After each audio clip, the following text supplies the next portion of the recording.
Good morning. Oh, interesting morning so far. Interesting day yesterday. The title that I've finally chose for today is the question: is anyone really out of the system? Reading the many comments posted yesterday in regard to my conversation with Bill Ballard was interesting, to say the least. Some openly criticized Bill, while others said they had been trying for a long time to tell me what he told me. Most seemed simply happy to see the two of us doing a video together. I've been reflecting on these attitudes and perspectives since our conversation and will continue that in this video. I especially want to consider the question in today's title: is anyone really out of the system?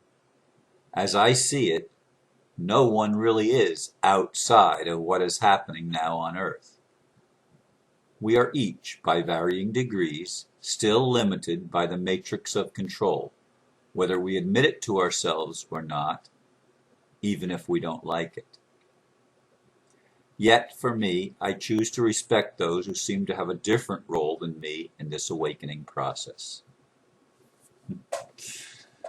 Whew. It's been very difficult for me for a long time to understand people that seem to remove themselves from what's going on in the world and professing a belief that somehow they are above it and not affected by it. I've never been able to stay in that place for very long. And so sometimes when I've heard Bill talk about he doesn't have fear and stuff like that, I think to myself, Bill, how can you live in this world and see what's going on in the world, which you do? I mean, he pays attention, folks. I mean, this man posts the news of what's happening. He knows about all the demonstrations around the world. He knows of the brutality. He knows of all the, quote, negative situations that are going on in our world and have been going on for a long time, and that more and more people are becoming aware of at this present time because of the internet and because the news media is actually the people spreading the news, not news media that's on TV and newspapers and stuff like that. Anyway, I've often wondered about these people that seem to think that they're not part of the world. Now, I'm sure Bill still uses money for things. He travels.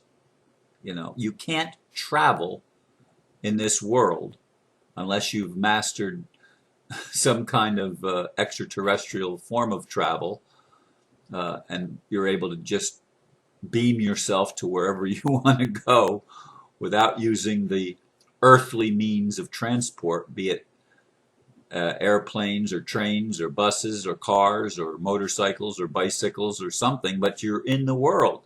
If you have a physical body and you're here, you're in the world.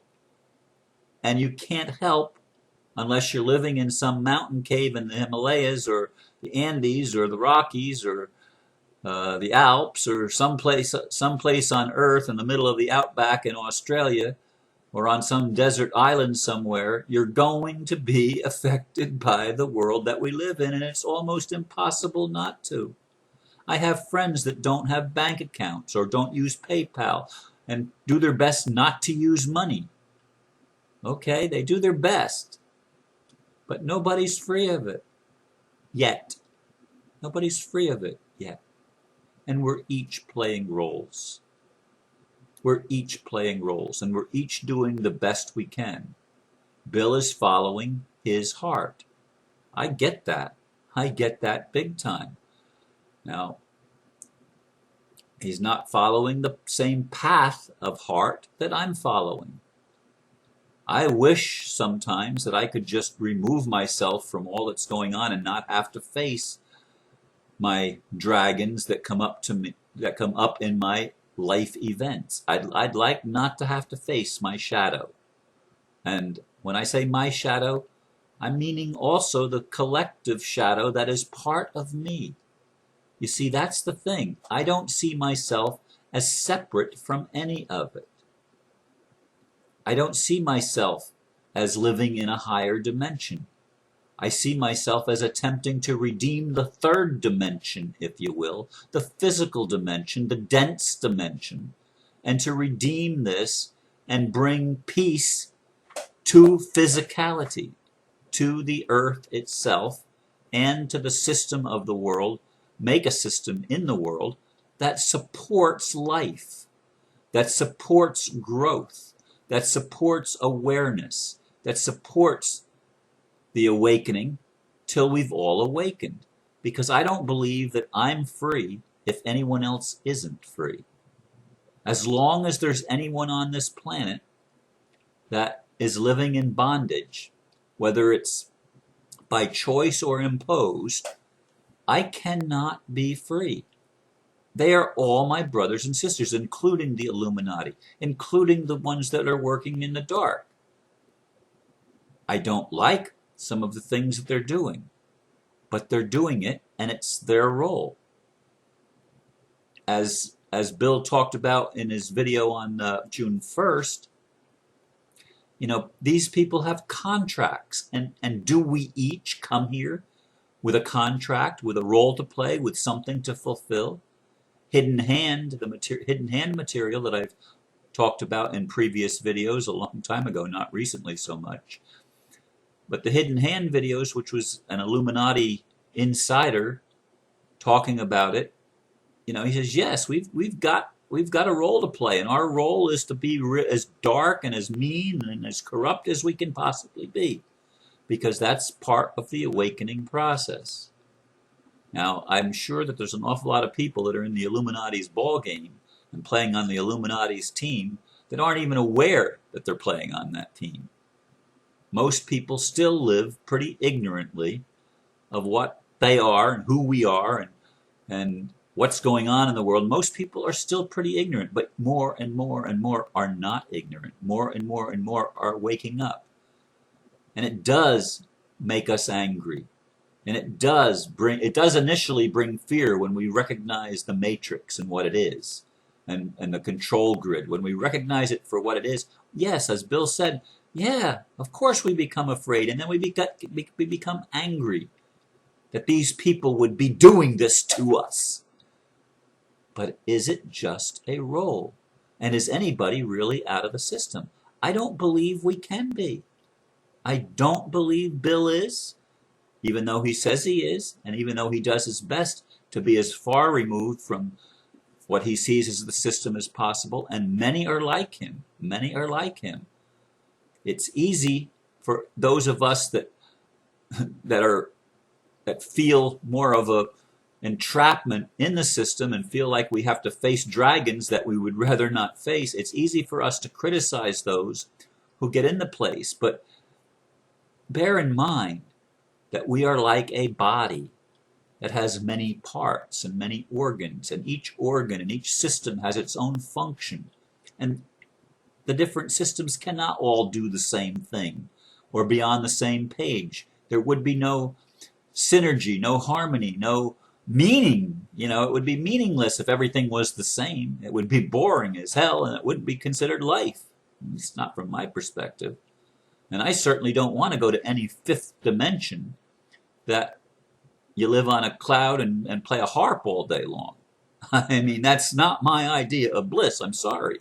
My idea of bliss is having a body, living as fully and richly as I'm capable of living, sharing my love with a special person in my life. That's been my dream for a really, really, really, really long time of my life, to find that spiritual partner and that connection. And I think we've found each other. Now all we have to do is bring it together. In any case, though, to live happily, to travel, to meet my friends, to share our stories, around campfires or in auditoriums or however we do it. And I see creativity happening. People, Bill said that you can't be creative when you're in fear. And I'm not trying to be contrary, but some of my greatest creative experiences, some of my best poetry has come out of the place where I've been depressed. And in one instance, I mean, Oh Womb, I wrote when I was pretty well lit, drunk. I mean, I don't remember, but I remember that I was pretty buzzed when I wrote that. And it came out pretty well.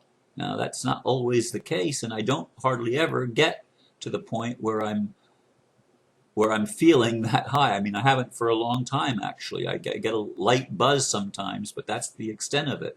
I don't allow myself to get drunk. And there's only been a couple of times that I've actually been so drunk that I didn't know what I was doing.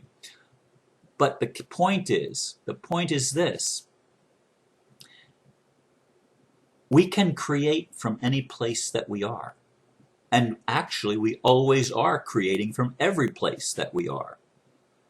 And if we're in physical bodies, we're here to have a human experience, not to escape it, but to have the human experience, however we choose to have it. And we get the opportunity to play the role that's designed for us, that fits us, that resonates with our essence and our being and fulfills, if you will, our contract for this lifetime.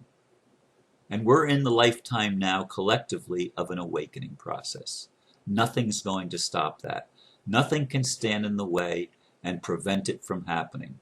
The Illuminati can't do that. All the soldiers on Earth and all the police forces on Earth are not going to be able to do it. I applaud the people in Turkey. I applaud the people around the world that are doing the best they can to stand up. And I don't see it as a problem. And I don't see it as a problem being against war.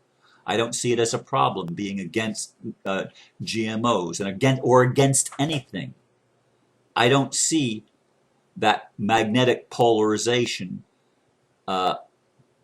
as a problem as long as you're able to find the love and the creativity within your own heart, within your own being, and rise at least 4 times above the fray, above the fight. Raise yourself above it. That's why I go into meditation. That's why I pray for people. Today I was praying in tongues. I don't always do that. For those of you that don't know what that is, it means speaking in a language that I never learned and feeling that connection again. I don't do that all the time. I do it from time to time. I was Pentecostal when I was growing up. I was raised in a Pentecostal church. So that's part of my culture. And I know people that are not part of that culture that also speak in tongues and Native American languages and pagans and stuff like that speak in utterances that are not of this world or languages that do not seem of this world. But I sit back and I look and I observe and I know that this is my job. My job is to love what is to the best of my ability. Sometimes it's hard. Sometimes it's a challenge beyond measure, and sometimes I feel overwhelmed by the situation. That's the truth, and I don't hide it. But my job is to love. As my niece said when she was a little girl, but Uncle Ronnie loves me. When my family was thinking that I was bad or something, thinking that I went to the devil. I had a conversation with a lady yesterday, a fundamentalist Christian, asking me some very good questions. And we had a nice conversation. I got to my appointment for my massage earlier than I was supposed to, and the massage therapist was a bit late herself. And so that opened up the window of time to talk with this other lady in the gym. And it was really fascinating as I had the opportunity in conversation to reflect back on my journey from being a fundamentalist and narrow-minded to being able to open up more and to love people no matter what their religion is, no matter what their sexual orientation is, no matter what their lifestyle is. As long as people are wanting the best and true and living in as much integrity as possible, I can respect people wherever they are. And I can respect people that are different than me and are playing a different role. It's all part of the awakening process. It's all part of loving. And if we don't love, we don't know ourselves, and we can't know God if we don't know ourselves. Find yourself and you'll find God. Find God and you'll know yourself. It's just the way it works. And every one of us is in the system that is being transformed. And we really don't have, we've had a choice in it, but it's going to happen. It's not going to get stopped. That's all I'm going to share for today. And hopefully in a little while I'll be doing a video for tomorrow with Aristo. Again, I thank you for listening. Namaste.